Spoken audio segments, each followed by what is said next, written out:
This is Jeff Towson from Peking University. I'm here in Rio. The question I'm looking at is, what can Brazil, India, other developing economies learn from China? Back in a sec.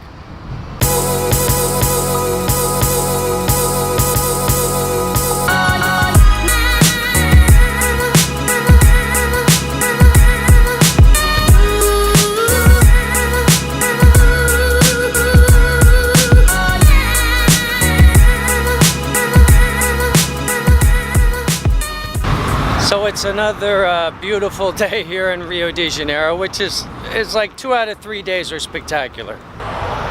What can Brazil learn from a country like China? And that applies to more countries than Brazil. I mean, India, Argentina, Russia. I mean, it applies to a lot of developing economies. And my simple answer to that is this chart. Now that chart kind of shows you the history of China over the last 20 to 30 years, GDP per capita, relative to other countries. And the shape of that chart, you know, the explosion of wealth from about $1,500 GDP per capita in 1990 to 7,000 or 8,000 today is just stunning. Why does their chart look like that, and how can other countries be more like that? Okay.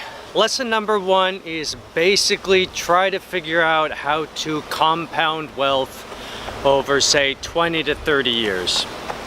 Now, if you look at that chart I put up with the red line, or the China line, and then the other countries like India, Brazil, what's interesting is not the early years, but the later years, is that over long periods of time, 10, 20, 30 years, it starts to increase exponentially because, you know, you grow at 10% a year, then you're 10% bigger, then you grow 10% a year, you're 10% bigger of a bigger number.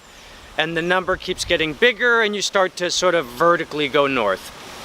Warren Buffett's been compounding for 50 years and he makes about 20%, but if you look at his wealth, 95% of his wealth came after he was age 50, 60, because that's when the curve started to go like that. The United States is a compounder, 3%, 2% growth over 50 years. Suddenly someone born in 1930 versus today, GDP per capita has gone up a factor of 6. So that's kind of number 1, is for these, it works at the country level, it works at the company level, it works at the individual level. Figure out how to get compound interest behind you, and it's this massive tailwind. It's really a kind of an amazing park, Lagoa Park, fountains, lots of greenery. And then right behind me you can see the 1920s palace. One of the funny things about this park is basically it is always full of photographers. I can see like 4 tripods around me right now. The models will probably come later because I think they sleep in. Pregnant women will come in to take photos, brides, grooms. It's kind of a crazy place. However, it also has just about the best cafe in all of Rio. And this is kind of the priority of my morning, is to get coffee. So that's next stop, coffee right now. Okay, no coffee. Turns out the coffee place is closed. But here's a little clip of it so you can see how nice it is. It's spectacular. It's right at the base of the mountain. Coffee's actually really good. So that's pretty much it. This is coffee attempt number 2. Gonna go get coffee. Here's one of the things you learn when you spend 200, 300 nights in hotels per year around the world. French bakeries always open early because they bake the bread early in the morning, like 5 or 6 a.m., something like that. So when nothing's open, I always look for this French bakery. Here's one right behind me. They're open. That's my coffee solution.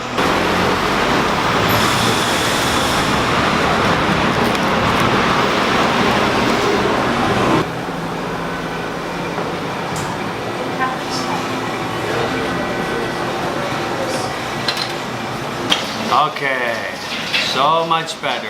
They gave me a couple of things here. I don't know what these are. I think these are cinnamon or chocolate. We're gonna do both. So good. I feel so much better. Okay. So lesson number 2 for Brazil, really any developing economy from China, is what I'm calling let the ambitious break the rules. The story I like to tell is bike sharing. I love bike sharing, it's super cool. China went from, hey, I've got an idea, let's put some bikes on the streets you can use as you need with your smartphone, to 12 million bikes deployed in like a year. It's crazy.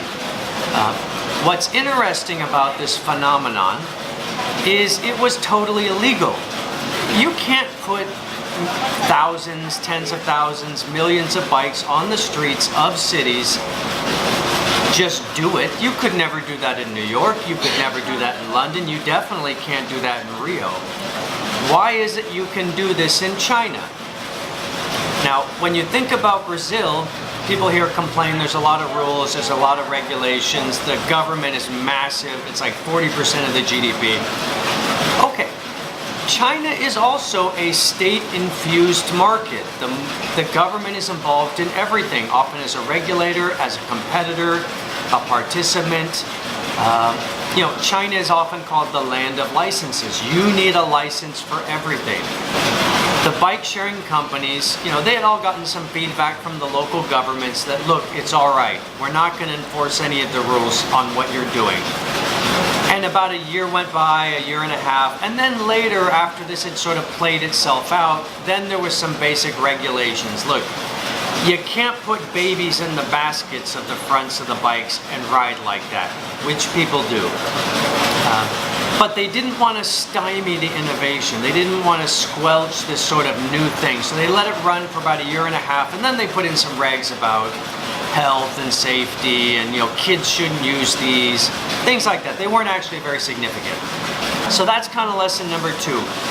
If you're a government-infused business, a government-infused economy, a country, let the ambitious break the rules. And China does that very effectively. I think it's something Brazil really does need to do. This is the Lagoon area. You can see Leblon, the beach area is over there. It's Rocinha, which is a fairly famous favela. Here's Lagoa, where I like to stay. And then up on the top of the mountain, there's Redeemer. Okay, lesson number 3 is basically digital disruption, digital transformation is going to be your most powerful tool, especially if you are looking at an industry that's maybe less developed than in the West or more politically controlled, maybe stagnant. Now, the story I like to tell on this is Yuebao, which was Alibaba's money market fund, launched, I think, 2013. And basically, this was a contrast to the big state-owned banks. ICBC Bank of China, they were okay, not terribly convenient, long lines, you got to go to the branch. And in comes Alibaba saying you can invest money from your smartphone or from your PC, you can do it online, very easy, beautiful app. 20 million people sign up almost immediately. $80 billion move in with about 6 months, and today, 2018, they've got about $165 billion in the bank. So you kind of want to look for convenience and low productivity with this sort of digital tools as a disruptor attack. And I think that's kind of a big tool in China. I think it's a big tool in Brazil, India, a lot of these markets. That's your best approach. Don't try to reform them, just disrupt them.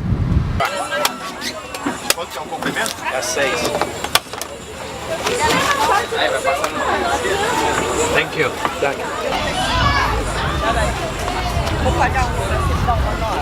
Oh. So I've got my big cocoa, which is kind of the mandatory drink here on a hot day. The coolest thing about the cocoa, it tastes good. It's real heavy. It's like carrying a brick. I kind of like that. Anyways, this is pretty much my take on this subject. I'm going to be traveling around Brazil for the next week. I'll have some footage. Hopefully that'll be fun. But thank you so much for watching. This is Jeff Towson from Peking University, currently in Rio de Janeiro.